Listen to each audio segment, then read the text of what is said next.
Hi guys! We're here in Makati. and today pupunta kami sa Salcedo Market kung saan celebrate yung aking birthday. Happy birthday! Happy birthday! Happy birthday! Happy birthday to August Peeps! So ngayon, bale, walking lang kami. No paron. Super!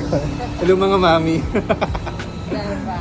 So ayun, we're going there. Abangan ang aming mga trips today and let's go!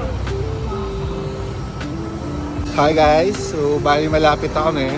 Nakikita na namin yung mga tents. So first time pala namin today mag-Salcedo Market. And we're meeting some friends. Ito na siya from TikTok to Salcedo Market. So tara samahan nyo kami today in our gala.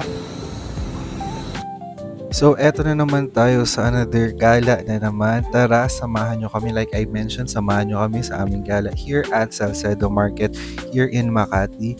And just wanna say na 26 years old na pala ako sa vid na to. And currently 26 pa naman ako. Kasi last year yan na 2025 na binidyo. It's just bakit ngayon ko lang to nagawa kasi ang dami nangyari.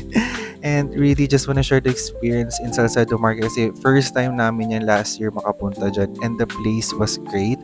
A friend of mine, hi Trace, shout out sa'yo parate for recommending me such a great place. And magkikita pala kami nila Trace dito at ni Isain mamaya.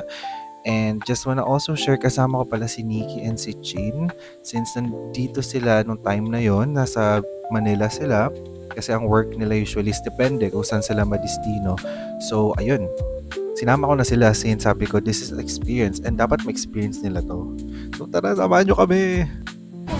So binibili lang kami ng drinks. Drinks lang. For today. Kano broccoli nyo? Ay.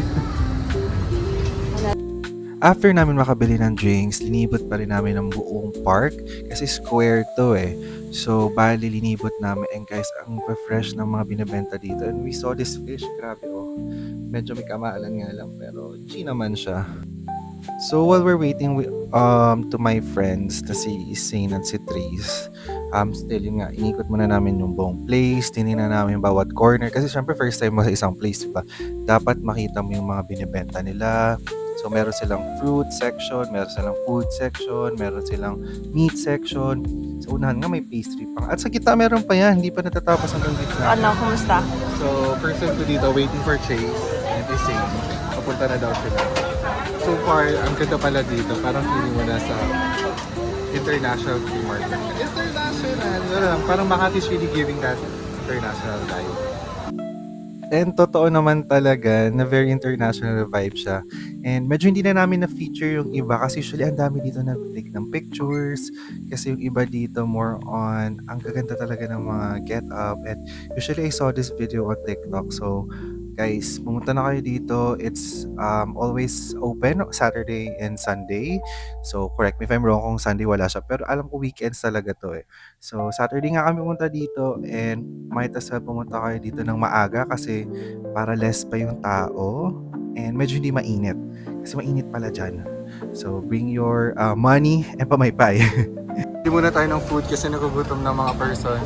Natam na ba? Yes, super hungry. So ang ating trip for today is biryani. Asan na si mama? Yun din oh. I just wanted a picture with you. Di ba meron? Me? Hindi ka? One order only? 2 orders. 180? 250 ma'am. 250? Chicken to Chicken biryani is, here's the price. Okay. Yeah, here's the price. 180 yeah? Yes ma'am. So we're like, So finally, nandito na si Isain. That's Isain. And syempre, here we go with Trace. So, ang ginawa lang namin is nag-take lang kami pictures, vids, and nung nagutom na kami, kumain na kami. So, medyo short lang tong vid. Just wanna share with my friends and see you next time!